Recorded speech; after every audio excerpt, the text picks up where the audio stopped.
जय श्री राम, जय हनुमान। दोस्तों, आज मैं आप सबको चिरंजीवी हनुमान जी के जन्म कथा सुनाऊंगी। ज्योतिषियों के सटीक गणना के अनुसार हनुमान जी का जन्म 58,112 वर्ष पहले त्रेतायुग के अंतिम चरण में चैत्र पूर्णिमा को मंगलवार के दिन चेता नक्षत्र व मेष लग्न के योग में सुबह 6:03 भारत देश में आज के झारखंड राज्य के गुमला जिले के अंजन नाम के छोटे से पहाड़ी गांव में एक गुफा में हुआ था। राम भक्त हनुमान जी को कलयुग का सबसे प्रभावशाली देवता और भगवान शिव का 11वां रुद्र अवतार माना जाता है। एक बार भगवान इंद्र ऋषि दुर्वासा द्वारा आयोजित स्वर्ग में एक औपचारिक बैठक में भाग ले रहे थे। तब उस समय हर कोई एक गहन मंथन में डूबा था। स्थली नाम की एक अप्सरा अनजाने में उस बैठक में विघ्न पैदा कर रही थी। तभी ऋषि दुर्वासा ने उससे ऐसा नहीं करने को कहा। ऋषि दुर्वासा की कही गई बातों को उस अप्सरा ने अनसुना कर दिया। तब ऋषि दुर्वासा ने उसे शाप देते हुए कहा कि तुमने एक बंदर की तरह काम किया है, इसलिए तुम उसी प्रकार एक बंदरिया बन जाओ। ऋषि दुर्वासा के शाप की बात सुनकर अप्सरा को अपनी गलती का एहसास हुआ और वह उनसे रोते हुए क्षमा मांगने लगी। अप्सरा ने ऋषि दुर्वासा से कहा कि हे ऋषि, मुझे क्षमा कर दे। मैं आपको परेशान करने के लिए ये काम नहीं कर रही थी।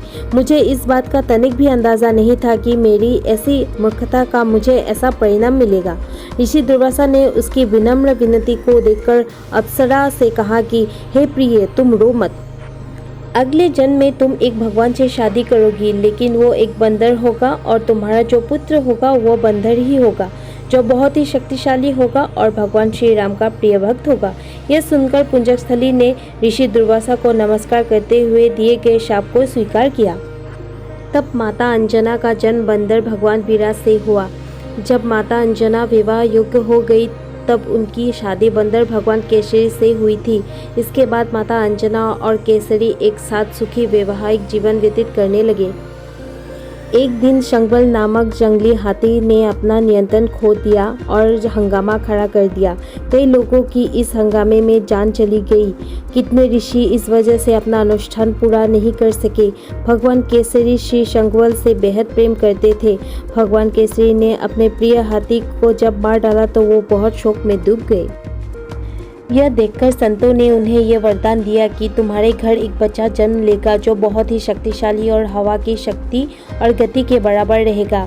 तब इस प्रकार भगवान केसरी के घर में माता अंजना ने भगवान श्री हनुमान जी को जन्म दिया।